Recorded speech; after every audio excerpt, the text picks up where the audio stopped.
Well, folks, welcome to the first Shop Talk in 2010. We've kind of been on a little bit of a hiatus between the Bull Ring Nationals and the snow and the holidays. Well, we haven't been doing much, but we are back, and we are here with Randy Ainsworth, and we're going to talk about Randy's career.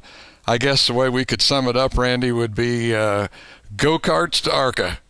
Oh, pretty much. I've been blessed, though, with a good career either way it goes. So we got some feature wins, got a couple of championships, so yeah, it's been a good run. Been a lot of fun. Been a lot of fun. Yeah. Of course, you started out your second-generation driver, and I know you followed your dad around a lot. I think you were telling me on the phone that probably you were in diapers when you may have went to the first racetrack.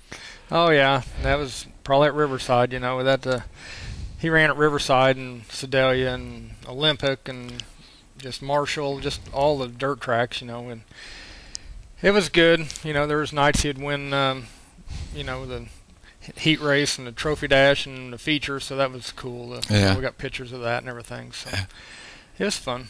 Kind of nice to have a little bit, I don't want to say to fall back on, but have that history that you know is there. Yeah, and we always raced as a family. I mean, my mom and dad and my brother, Garrett On, and he raced himself. So we done that, and then as I got married, my wife and daughter and everybody, they go too. So yeah. And the guys that help their wives and kids go. So it's fun. There's really a lot of that in local short track racing. You see a lot of families that are involved in it from all levels. I mean, from the kids on up. So, like you say, it is a family sport. In 77 through 80, though, is when you actually start getting behind the wheel and participating yourself. And you started in go-karts up here in Liberty at the karting club. Right. Yeah, and I was blessed enough to win my first race out. Did you really? Yeah, I won that, and that was fun. And then the next year I won the championship for the 100cc piston valve junior class. Mm-hmm. So won that, and then we just my dad found an old street stock and brought that home, and we kind of started working on it and getting it ready, and went to Riverside and ran down there and done that. You know, one year had a wild homemade paint job, and the second year had a little more nicer looking car. But yeah, it was good. I'm sure yours is probably not a lot different from a lot of the guys that I talk to. Those early years, as we'll call them, it's all a learning process and just trying to figure things out and where you are, where the car's at, and what to do with it. And I know you were telling me that your dad was involved in that and kind of kept you guys at least headed in the right direction. Yeah, I had 5 guys from town, you know, from school and everything, that would come and help me. And you know, we'd take the car to the track ourselves and do everything, and he'd just kind of make sure we wouldn't do anything really too stupid, you know, and all that. And we'd do the work at home on it, but we had a good time. Not too long after that is when the first modified that comes along, and you know, the modified class would be something that you might say defined Randy Ainsworth for a long period, 18 years, 20 years. Exactly, yeah. I had I graduated from high school in '83, and we took a little road trip to Quad City, Illinois to get a used modified. Mm-hmm. And we brought it back. It was when they were first coming to Kansas City.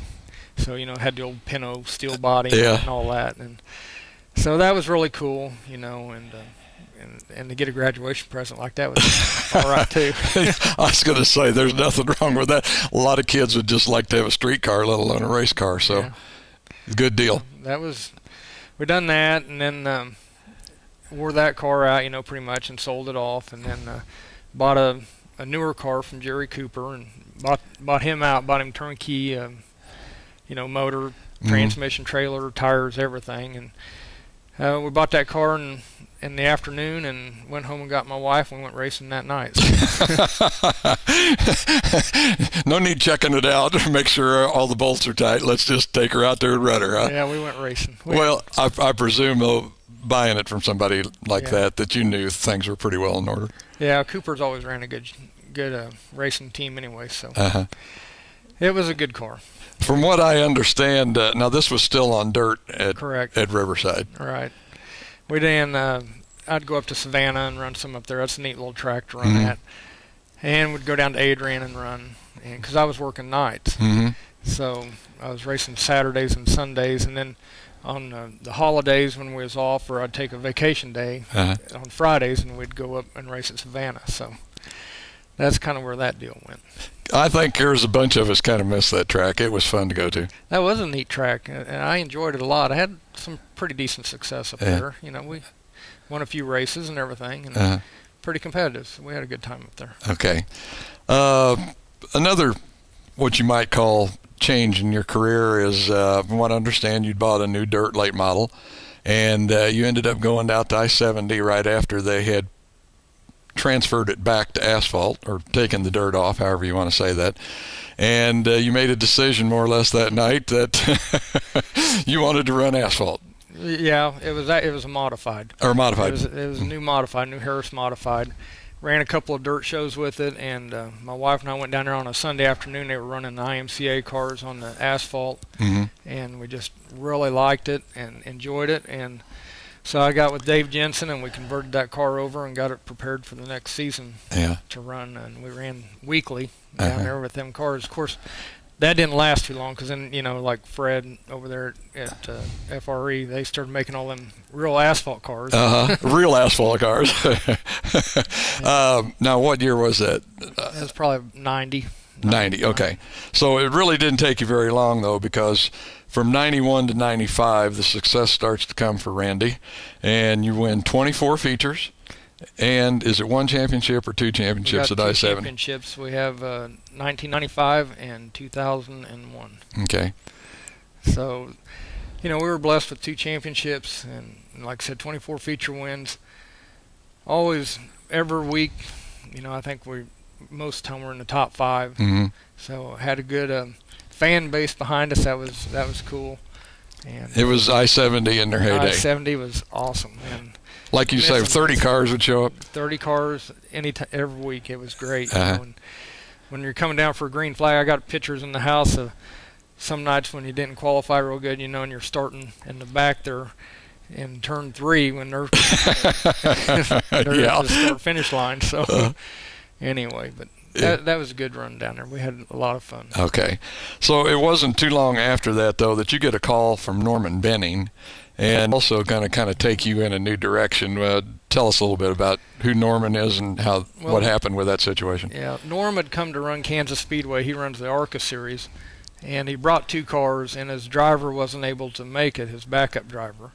So somebody had gave him my name out there at the track, and he called and wanted to know if I wanted to come and do a start and park for him.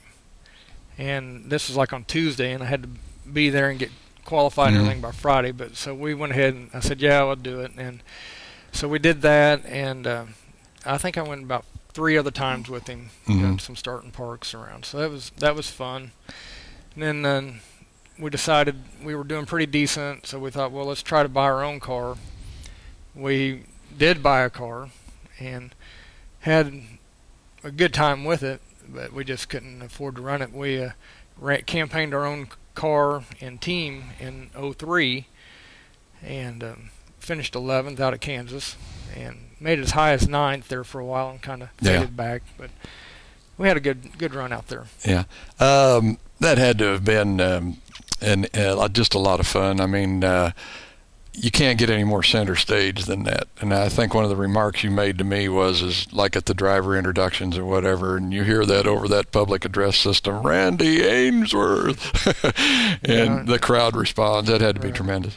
Yeah, the crowd, you could hear them and everything. That was really cool to do that. And just the crew I had, you know, we were all just local racers. And Scotty Martin was helping us, and my crew was there, and nobody had any over-the-wall experience or anything. So, of course, I overshot the first pit stop a little bit and all that. Yeah. We had fun. Yeah. Well, folks, this is going by way too fast, way too fast. We've only got about 20 seconds left. Randy, what's 210 hold for you? You know yet? Don't know yet. Might retire or might find something to run on a part-time basis. Well, kind of hate to hear that. Randy's got 30 years in racing, folks, starting this year. So, Randy, hope things go well for you. And, folks, that's going to wrap it up for Shop Talk. Like I say, they go way too fast.